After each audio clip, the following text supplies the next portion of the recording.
semua pemimpin kita, pemimpin bangsa Indonesia mendapat hidayah dari Allah Subhanahu wa Ta'ala dan benar-benar memikirkan rakyatnya, bukan hanya gontok-gontokan di tingkat atas, tetapi rakyat yang menjerit di bawah ini bisa didengarkan oleh mereka, sehingga tatanan yang ada, tatanan ketimuran yang ada selama ini yang kita ikuti, yang kita laksanakan di seluruh lapisan masyarakat benar-benar dijaga, sehingga Indonesia tidak akan pernah dipermainkan oleh bangsa-bangsa lain. Amin, amin.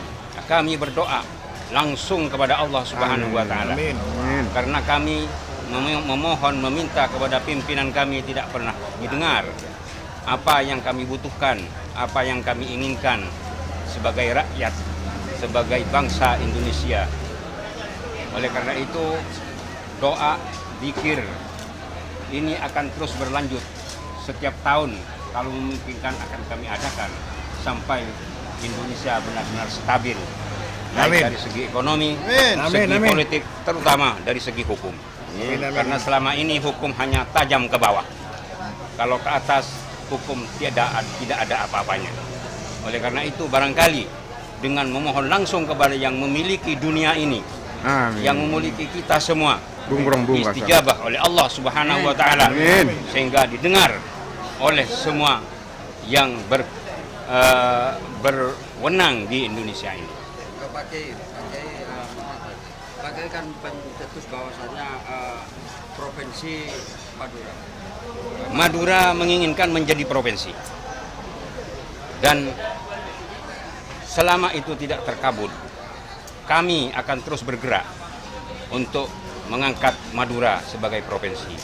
Karena selama ini Madura dianaktirikan oleh Jawa Timur, sehingga pendapatan yang begitu besar di Madura, kekayaan yang begitu melimpah tidak bisa dinikmati oleh masyarakat Madura. Apakah piagam Labang itu arahnya ke sana, Pak? Cikal bakal dari arah menuju Madura provinsi ada diawali dengan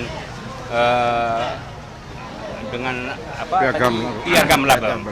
Piagam Labang ini sudah terjadi setahun yang lalu dan ditandatangani oleh semua tokoh dari 4 kabupaten, Sumeneb, Pamekasan, Sampang, dan Bangkalan. Untuk sisi ekonominya bagaimana, Pak? Sisi ekonomi kami mengharap bahwa pembangunan di Madura, terutama di Bangkalan ini, terutama lagi di Labang sebagai pintu gerbang Madura, akan dilanjutkan untuk menjamin bahwa ekonomi masyarakat Madura akan terus meningkat. Nama lengkap saya Muhammad Soleh Umar. Dari aspek sumber daya alam bagaimana, Pak? Sumber daya alam Madura ini sangat melimpah. Kandungan buminya, baik itu minyak dan gas maupun dari mineral-mineral yang lain. Kalau kami mendapatkan informasi dari beberapa yang aktif di bidang itu, bahwa migas yang ada di Madura ini tidak akan kering kalau kita sedot selama 100 tahun. Bahkan Cepu maupun Bali adalah merupakan blok dari migas Madura ini.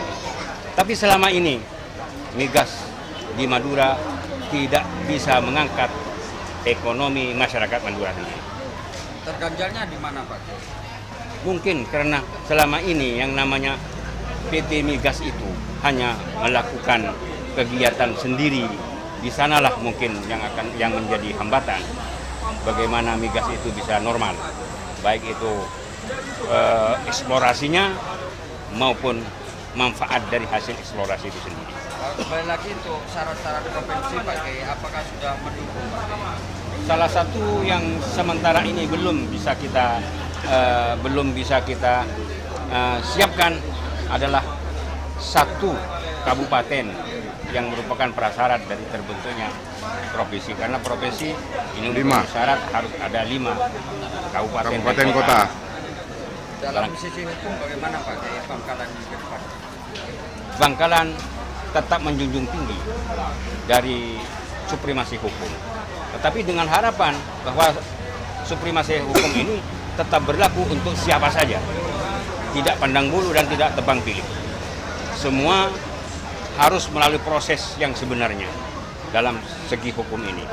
Siapapun yang melanggar hukum diproses dengan sebenar-benarnya, tetapi jangan sampai hukum ini ditunggangi oleh politik, oleh kepentingan siapapun, oleh kepentingan kelompok siapapun.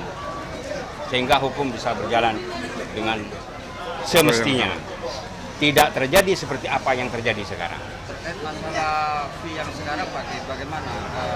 Apakah tetap komitmen untuk penegakan hukum?